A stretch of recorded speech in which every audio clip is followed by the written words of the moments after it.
नमस्कार दोस्तों, मेरे चैनल पर आपका फिर से स्वागत है। आज हम कुछ बहुत ही डरावना करने जा रहे हैं। ये रात के 3 बजे का समय है, जिसे विचिंग ऑनवर भी कहते हैं, और हम इस मशहूर 3 AM चैलेंज को ट्राई करेंगे। लेकिन इस बार यह कोई साधारण चैलेंज नहीं है।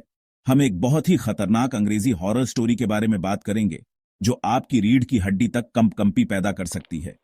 लगता है कि मैं थोड़ा डरने लगा हूं, क्योंकि 3 बजे का समय बहुत पास है। क्या आप तैयार हैं?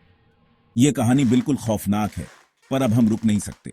मैंने सुना है इस कहानी के बारे में, और सच कहूं तो इसे सुनकर थोड़ी घबराहट हो रही है। लेकिन देखते हैं क्या होता है।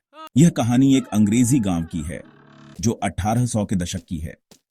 एक छोटे से गांव में एक परिवार रहता था, जो एक पुराने खंडहर जैसे घर में रहता था।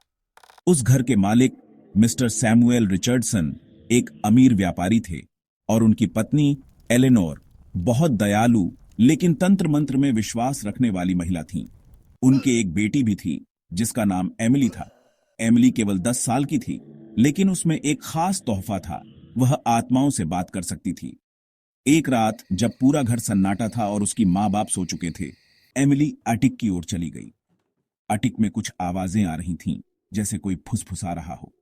एमिली बिना सोचे समझे उस आवाज का पीछा करती हुई अटिक के एक पुराने धुंधले शीशे के पास पहुंची। लेकिन यह शीशा सामान्य नहीं था। यह एक श्रापित शीशा था, जिसे कई पीढ़ियों से एक दूसरे को सौंपा गया था। जो भी इस शीशे में देखता, वो एक अजीब ताकत को जागृत कर देता। एमिली ने जैसे ही शीशे में देखा, उसका चेहरा थोड़ा बदल गया और वह मुस्कुराने लगी।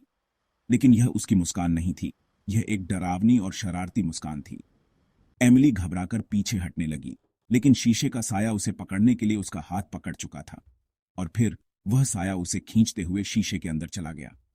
एमिली के माता पिता ने उसकी चीख सुनी, लेकिन जब वे अटिक तक पहुंचे, एमिली वहां से गायब हो चुकी थी। उनके कमरे में बस वह टूटा हुआ शीशा पड़ा था, और एमिली का नाम पुकारते हुए कोई आवाज नहीं आ रही थी। चलिए दोस्तों, आज के लिए इतना ही। अगर आपको वीडियो अच्छा लगा तो लाइक और सब्सक्राइब करना ना भूलें। शुक्रिया।